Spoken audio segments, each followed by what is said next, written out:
Hello दोस्तों, स्वागत है आप सभी का हमारे यूट्यूब चैनल पर। दोस्तों, आज दिनांक 17 दिसंबर 2025। आज हमने मंडियों में प्याज के दाम थोड़े उतरते हुए देखे। लगभग मंडियों की बात करें तो हर मंडी में, जो देश की बड़ी मंडियां हैं उसमें 200 से 300 की हमें नरमी देखने को मिली। तो इनका मुख्य कारण क्या था? किसानों को, मतलब जो भी मेरे से मैसेज किया है जिन किसानों ने, उनका यही पूछना था कि यार भाव में नरमी आई है तो इसका क्या कारण हो सकता है। उनकी सबसे पहली एक उत्सुकता यही है कि क्या कारण है कि आज प्याज के दामों में हमें मंदी देखने को मिली।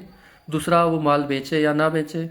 तो दोस्तों, सबसे शुरू में बता दूं मैं कि माल बेचना नहीं बेचना वो आपका डिसीजन है, क्योंकि आप माल मेरे भरोसे पे नहीं रख सकते। वो आप अपने संयम के आधार पर जितना हो सके उतना उतना माल निकालते रहिए। वो आपके जो भी स्वेच्छा है। उसके अलावा मैं आपको कुछ जानकारी दे सकता हूँ जिससे आपको एक आसानी हो जाएगी कि जानने में कि माल कब निकालना है, कैसे निकालना है। जो भी जानकारी मैं जैसे निकालता हूँ वो लगभग एक डाटा रहता है जो गूगल पे मिल सकता है आपको। आप सर्च करें, लेकिन उसमें टाइम लगता है। तो 2 से ढाई घंटे में जो डाटा इकट्ठा होता है वही मैं आपके साथ शेयर करता हूँ रोज का, जिससे आपको पता चल सके कि आज देश में या दुनिया में क्या हुआ, कहाँ निर्यात चल रहा है, कैसा चल रहा है। तो उसकी जानकारी आप तक पहुँच सके और आप अपना डिसीजन खुद ले सकें। तो आज का डाटा ऐसा है जिससे आपको एक पता चलेगा या अनुमान होगा कि आज हमें डाउनफॉल क्यों देखने को मिला और आगे इसकी क्या स्थिति बन सकती है। तो पहला कारण मैं आपको बता दूं, कल 16 दिसंबर को, जैसे आप अगर हमारा वीडियो रोज़ देखते हैं तो आपका पता होगा कि मैंने बताया था आज से 4 से 5 दिन या 6 दिन पहले कि वहाँ पे एक, जैसे ही ये खबर आई थी कि 200 आईपी जारी होंगे, तभी शायद मैंने बताया था कि 16 दिसंबर को वो एक विक्ट्री डे परेड होती है या विक्ट्री डे मनाते हैं, विजय दिवस, जो पाकिस्तान से उनकी जो पूर्णतया आज़ादी हुई थी उसके आधार पर वो मनाते हैं। तो उस दिन पूरे बांग्लादेश में, मतलब एक शासकीय या सरकारी छुट्टी होती है, जिसकी वजह से वहाँ ट्रांसपोर्ट बंद होता है या सारे सरकारी काम बंद होते हैं। तो उस वजह से, जैसे दिल्ली के व्यापारियों ने बताया है जो वहाँ पर माल एक्सपोर्ट करते हैं, उन्होंने कहा है कि जो 16 तारीख को बॉर्डर 15 तारीख की रात से ही बंद था। जो 16 तारीख को वहाँ पर गाड़ियाँ नहीं गई तो वो 15 तारीख की रात से ही बॉर्डर उन्होंने बंद कर दिया था। और आज 16 दिसंबर के बाद 17 दिसंबर हुआ है, उस दिन उन्होंने बॉर्डर खोला था। तो आप समझिए 24 घंटे के समथिंग ये छुट्टी मनाई गई। तो इसमें जो 575 गाड़ियाँ हैं जो मतलब बांग्लादेश बॉर्डर पार करके उधर जानी थी, वो नहीं गई। ये गाड़ियाँ बाहर खड़ी रही। तो इससे दूसरा कारण उत्पन्न होता है कि जो आवेदक व्यापारी है उनका पैसा, जो उन्होंने माल खरीदा था, तो जो 16 और 15 को माल खरीदा था उसमें उनका पैसा अटका पड़ा है। तो 15 तारीख का पैसा पेमेंट जैसे उनका 2-4 दिन में जो आता है, तो जो कल माल मतलब नहीं गया, परसों का पैसा भी अटका है, उससे एक दिन पहले का भी और फिर कल का भी।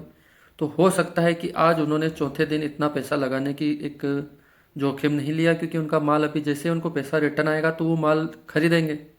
तो इस हिसाब से एक ये हो सकता है कि बांग्लादेश का जो बॉर्डर अभी बंद था एक दिन के लिए, उससे इन भावों पर असर देखने को मिल सकता है। अब दूसरा कारण मैं आपको बता दूं कि अच्छे मालों की कमी। जो एक्सपोर्ट लायक माल है वो हर मंडी में एक जैसा नहीं आ रहा है। आप समझिए कि मंडियों में माल बहुत आ रहा है, लेकिन जो एक्सपोर्ट वाला माल है वो कम आ रहा है। तो एक दूसरा कारण ये भी हो सकता है लेवाली में कमी का। इसके अलावा आवकें 1.5 गुना बढ़ गई है। मतलब जहाँ पे मंडियों में 30,000 कट्टे आते थे वहाँ 50,000 आने लग गए। अपने हमारे साइड की बात करें तो इंदौर जैसी मंडी में जहाँ 35,000 और 30,000 कट्टों की आवकें हो गई थी, वहाँ भी वापस से बढ़कर 40,000 45,000 के कट्टों से ऊपर तक आवकें पहुँच गई। और आप समझिए कि एक महीने पहले 10-12 हज़ार 15,000 कट्टे भी आ रहे थे। तो यहाँ पर भी आवकें जैसे बढ़ी, ऐसे हर एरिया में मंडियों में आवकें बढ़ी, लेकिन माल उतना अच्छा मतलब देखने को नहीं मिला। पुराना माल अच्छा आ रहा है, पुराने मालों में जो भाव है वो भी हमें अच्छे देखने को मिल रहे हैं। ऐसा नहीं है कि माल में किसी में भी जो अच्छापन है, आप समझिए माल के भाव नहीं मिल रहे हैं। भाव सभी के अच्छे मिल रहे हैं, लेकिन जो एक्सपोर्ट लायक माल है, जिसे आप सुपर से ऊपर जो बात करते हैं एक्स्ट्रा सुपर की, वो वाले माल में आवकें कम है। इसकी वजह से भी हमें ऊपर के भावों में कमी देखने को मिली है। नीचे आप लेवल में जो मीडियम साइज़ का मैं आपको बताता हूँ एक सुपर माल, उसमें आवकें ठीक है, 15 16 17 18 भी मिल रहा है, 20 21 भी आ रहा है, मतलब वो माल आ रहा है। लेकिन वो जो 26 27 28 तक जो पहुंचा था, वो वाला माल अभी मंडियों में कम देखने को मिल रहा है। इससे भी भावों में कमी है। इसके अलावा मैंने आपको पिछले वीडियो में बताया था जो मेरा वीडियो रोज़ देखता है उसको पता होगा कि मैंने कहा था 13 से 15 दिसंबर तक दुबई एक्सपोर्ट चालू रहेगा। उसके बाद जैसे ही उनकी पूर्ति मतलब जो 14,410 टन माल उनको भेजना था उनकी पूर्ति होने लगेगी, फिर माल का एक्सपोर्ट में जो आप समझिए जो जहाज़ भराते हैं वो कम हो जाएगा। तो हो सकता है, क्योंकि हमें महाराष्ट्र में मंदी जो अभी आप समझिए प्याज के दामों में मंदी देखने को मिली है, वो हमारे मध्य भारत और उत्तर भारत के मुकाबले में ज़्यादा देखने को मिली है।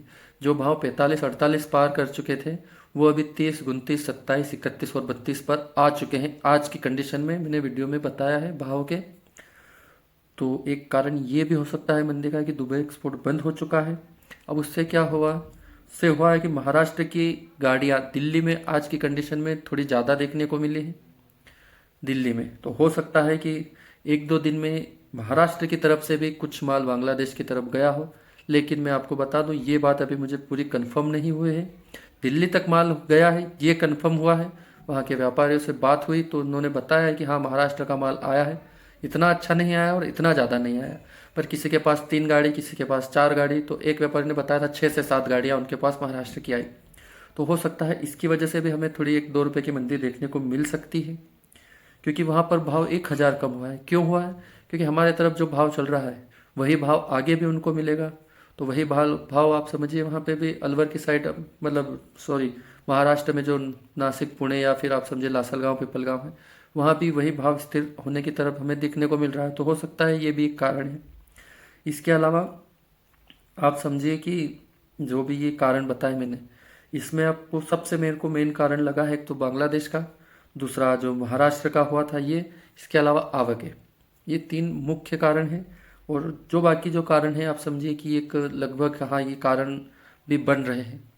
तो आप ये कारण जानिए, इसके बाद अपना संयम बरतिए। ज़्यादातर व्यापारियों से बात हुई तो उन्होंने यही कहा था कि किसान अपना माल लाए लेकिन थोड़ा थोड़ा कर कर लाए। ये मैं नहीं कह रहा हूँ, ये मतलब एक व्यापारियों का कहना है, क्योंकि उनका भी ये कहना है कि अगर माल इकट्ठा आता है तो हमें भी लेने में परेशानी होती है, क्योंकि माल की जो अब माल हम ला रहे हैं लेकिन उनको खरीदने के पास वापस जिसको देना है वहाँ से मांगे तो इतनी है नहीं, तो वो माल कहाँ ले जाएंगे।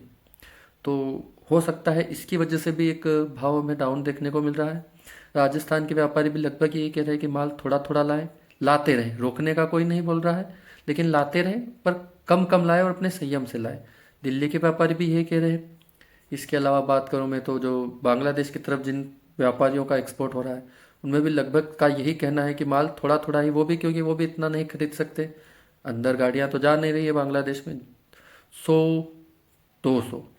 तो आज की कंडीशन में 80 से 100 गाड़ियाँ अभी दोपहर के समथिंग 2 से 3 बजे तक बांग्लादेश ने अपने अंदर ली, बॉर्डर के अंदर पार हुई मतलब क्रॉस हुई। तो आप समझिए कि 80 से 100 गाड़ियाँ अभी पार हुई, तो रात को 12, 10, 11 बजे तक आप समझिए 200 गाड़ियाँ होंगी। 200 गाड़ियाँ अंदर हो रही है, 200 व्यापारी। इसके बाद का माल कहाँ जाएगा, दिल्ली खाएगा, कितना खाएगा, 2 करोड़ की आबादी है, उनकी जितनी मांग है आसपास और हमारे ये 3 राज्य हैं इनसे मिला के हो जाती है। बाकी जो माल बचा है वो, तो व्यापारी की एक कहना है कि माल लाएं लेकिन धीरे धीरे लाएं, रोकने का कोई नहीं बोल रहा है। और व्यापारियों का कहना है कि 15 जनवरी तक एक माल आपको समझिए कि भाव अच्छे देखने को मिलेंगे। बहुत सारे बता रहे हैं 40 पार हो जाएगा, बहुत सारे कह रहे हैं कि हाँ जनवरी में 50 पार हो जाएगा, तो वो तो नहीं कहता मैं, लेकिन भाव जो है ये स्थिर भी रहे तो किसान को इतना घाटा नहीं है। बढ़े ये अच्छी है, हमारी भी इच्छा है कि भाव बढ़े, लेकिन वो कितने बढ़ते हैं उसकी हम अभी भविष्यवाणी नहीं कर सकते। एक अनुमान बता सकते हैं, जैसे हमने बताया था बांग्लादेश में चुनाव चलेंगे तो हो सकता है 15 फरवरी तक भाव अच्छे देखने को मिले। दूसरे नंबर का एक अनुमान था कि जो भी नया माल है आप समझिए जो भी ये जो भी लाल प्याज आ रहा है या अपना सिक्का समझिए, इसके अलावा जो दूसरी खेप की बुवाई हुई उसमें भी आप 15 जनवरी तक का एक इंतज़ार करना पड़ेगा। ये माल अब धीरे धीरे कम होगा। 15 जनवरी बाद वापस से जो अन्य राज्यों में खेती हुई थी, महाराष्ट्र में जैसे डबल टिबल खेप में खेती होती है, एक समझिए आपकी आधे रकबे या एक चौथाई एक तिहाई में बोते हैं, फिर बोते हैं और फिर बोते हैं। तो उस हिसाब से आप समझिए कि जब तक वो नहीं आएगा तो 15 तारीख तक हमें भावों में तेजी या स्थिरता देखने को मिल सकती है। बाकी आप अपने संयम से काम लें, मेरा काम है जानकारी देना, जानकारी देखिए समझिए। आपको अगर कहीं कोई डाउट हो तो पूछिए, आप अपनी तरफ से भी जानकारी निकालिए और हमारे साथ साझा कीजिए, और आप अपने जोखिम या संयम से माल बेचिए। आपको मैंने आज बताया डाउनफॉल क्यों हुआ था। कल अगर भाव बढ़ेंगे और उसकी कोई जानकारी आई तो उसको भी मैं कल आपके साथ साझा करूँगा। अगर आपको वीडियो पसंद आए तो लाइक और शेयर करें और चैनल पर अपना सहयोग दें और हमारे साथ बने रहिए। तो चैनल को सब्सक्राइब करें और अपना प्यार बनाए रखिए। जय जवान जय किसान, भारत माता की जय।